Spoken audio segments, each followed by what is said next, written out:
have a York friend who's going to be working at JP Morgan. He's got a full-time job there, going to be starting this year. He's living his best life, and he got the same damn job as LSE students. So like,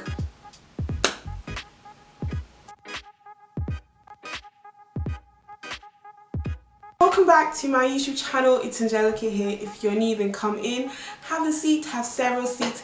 If you're not new, thank you for having me once again, all up on your screen. So in this video, I'm going to be doing an honest review of the top universities in the UK. Going to be spilling the tea. First of all, the London School of Economics and Political Science. It has this reputation for being the uni where you should go if you want to work in Goldman Sachs. Yeah, this is partly true, but then again, not everyone at LSE becomes an investment banker at Goldman Sachs. LSE is known for being a place where lots of career-driven folks come to. LSE also has a reputation for being too international. What does that even mean? What does too international mean? There's like a certain point where we can say, okay, no, that's too much. Okay, no, yeah, right there. And also people think that LSE is boring. Well, I'm here to tell you that is not true. Don't believe the hype. People don't want you to be great. Because does it look like I'm having fun? I mean, does it look like I'm not having fun? Because I am. That's that on that. You can be social at LSE, however, I don't think it's the default position for you to be social. You can be like outgoing and you can party hard if that's what you want to do. If that's what you want to do, then of course you will be able to do that. But I think that you have to try a bit harder at LSE to be the social person. Lots of international students are here, but they're not antisocial. So I'm sick and tired of hearing people say that LSE is antisocial. Who said that? At LSE, the workload is intense. I mean, everyone knows that. Term structure. I'm going to go on to speak about Oxford and Cambridge in a minute, but there's a difference between the term structure at Oxford and Cambridge, where they both say they have 8 weeks. Then you have 8 weeks. That's 24 weeks.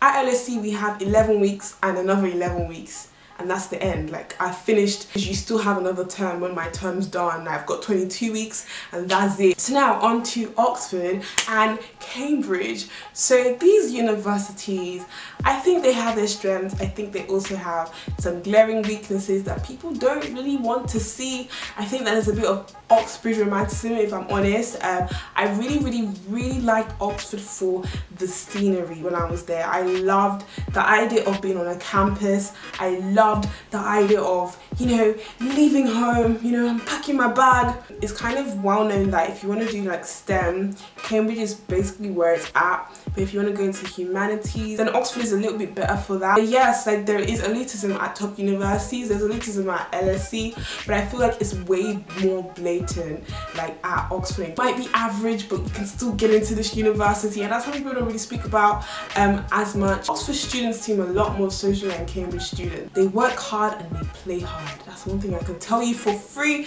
And Cambridge students have a good time as well. How I used to see Oxford and Cambridge, this might help you guys if you're thinking of applying to either university. Oxford is a city with a university. Cambridge is a university with some shops.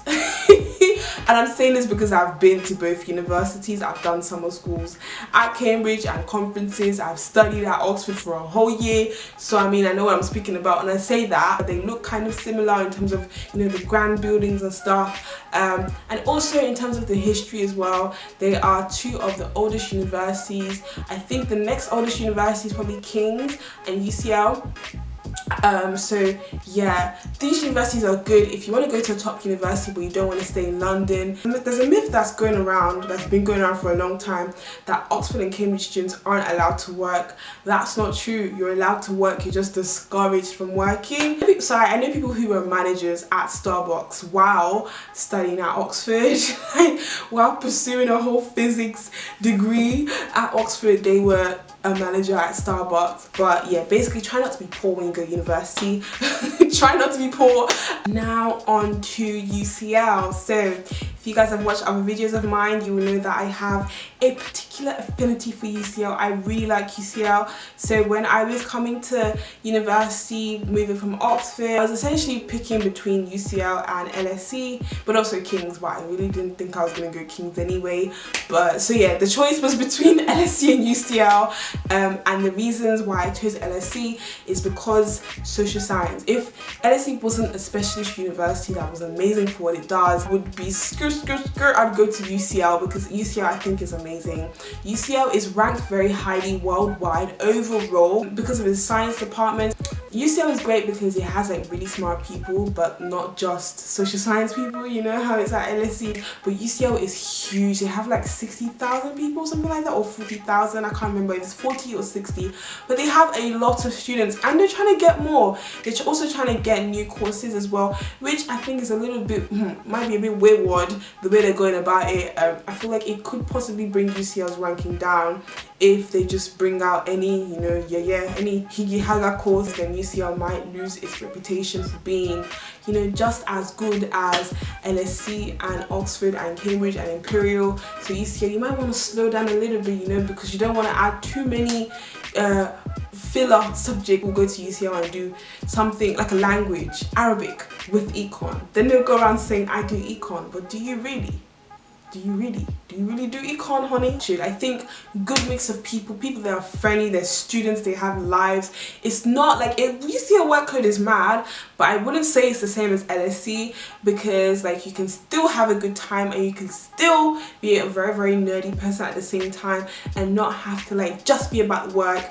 Whereas like, you know, if you're at LSE, you know, yeah. And Imperial, I think that they could be a bit more social, but then again, why would they? They're creating the robots that are gonna rule you. Most of my friends at Imperial are women, so yay, girl power. So there are women at Imperial. If you guys are wondering, don't worry. You can find your wife, you can find bae, plenty husband material in Imperial from what I've heard. I'm joking, guys, you know I'm joking, but Imperial, great fun. I've also heard that Imperial has a lot of like Asian people there. I'm not entirely sure, but I think that probably could have a bit of truth in it. You guys do have fun, you guys go out, but also you guys are doing bits in your academics, so keep up the good work. And some Imperial people usually go into like, you know, the engineering, the science, but some of you are starting to go into investment banking. I know I'm right on this because I've seen a lot of Imperial students at finance events lately, especially women. These campus visits are really pulling you guys in, and maybe they're tempting enough. Some of you also end up going into consultancy, which makes sense because obviously you guys are smart, so you know that's why you go into consultancy and investment banking. Not that many of you go into law. Some of you go into law. I actually met someone a couple of days ago at the Legal Cheek Awards. He was from Imperial. So Bristol, before I went there, I pretty much heard that it was the place where Oxbridge rejects go. I don't really know what that means. Like, what's an Oxbridge reject? Like, not everyone applies to Oxbridge, so like y'all gonna really need to like miss me on that one. There are people that are very smart that go to Bristol, but there are people who might not be the exact smartest. They're not the top of the year, they're not the top of the class, but they still got great grades. They still want to go to a good university, so they can go to Bristol. Some people go to Bristol because they want the student experience. So you might have absolutely fantastic grades, but go to Bristol because you know that you want to go to a top university, but you're not thinking of London and you're not thinking of Oxford and Cambridge. Where else do you go but the amazing city of Bristol? Bristol is pretty small. Bristol is basically a hill, if I'm honest. Bristol is a hill. If you want every day to be leg day for you, then go to Bristol. Then you can take buses, but like Bristol is full of hills. However, because of the scenery, I love how beautiful the buildings there are. Get a good job, your target university, good social life. Could you get a better deal anywhere else? Could you really get a better deal apart from going to Nottingham. So Nottingham, I think, is also kind of like a Bristol. I think that people there are very smart. Some of them aren't exactly like the most nerdy people either, but you have that balance. You've got your grades, you've got your Russell Group reputation, also a target university for a lot of firms, so where could you possibly go wrong? You also have the benefit of universities around you.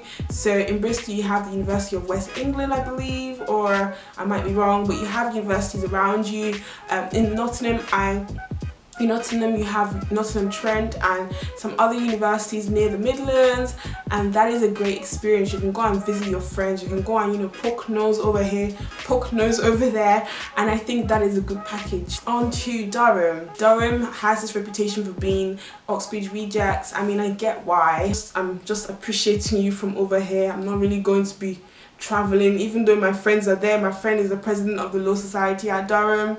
I have friends there from way back in 2007, no, way back in 2009. What I'm not doing is going to be, you know, traveling, hiking to anywhere. So Durham, I kudos to you from afar. People at Durham, yes, some of them are known for being Oxbridge rejects, but some of them don't apply to begin with, so I don't think it's a fair representation, but I get why.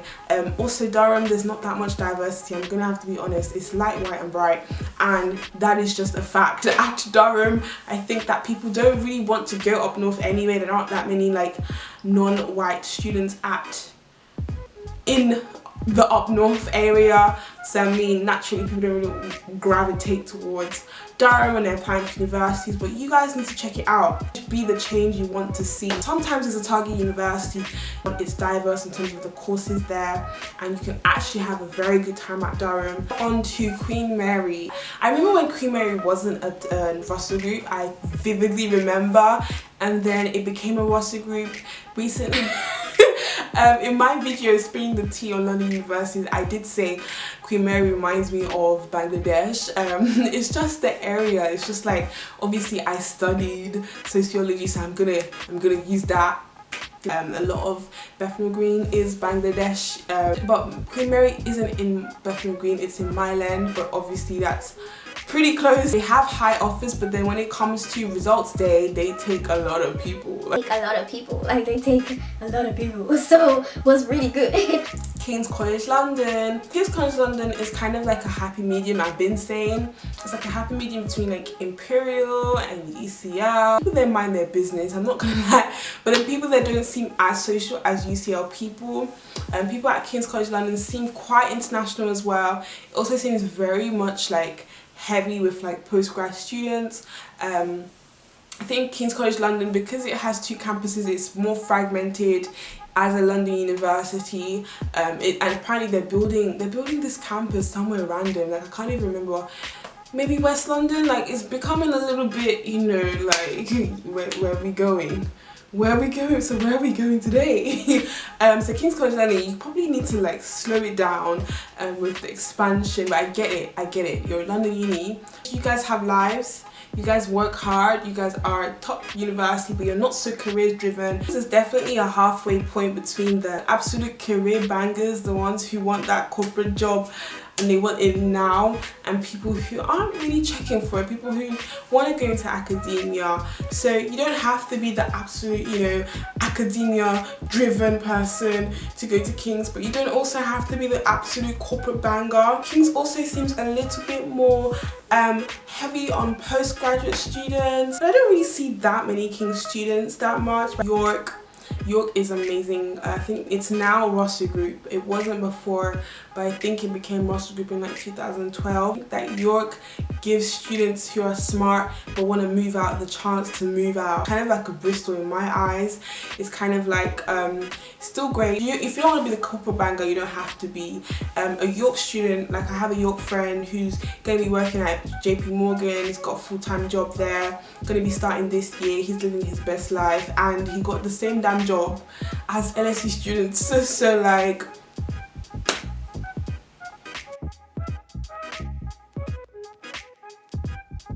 so you can do well, you can do absolutely amazing for yourself, but you just have to be a little bit more driven. You have to want it a little bit more, because not everyone in your university will want the exact same type of life that you are planning on having, especially if you're going to the really competitive industries. But don't forget, it is a top university, and it is usually a target university for a few firms as well. A lot of things are already in your favour. So you don't have to stress, go to this corporate event, go to that corporate event, you know, apply for that, apply for that. These were my honest takes on the top universities in the UK. Don't forget to connect with me on my other social media channels. I'll see you in my next. Bye.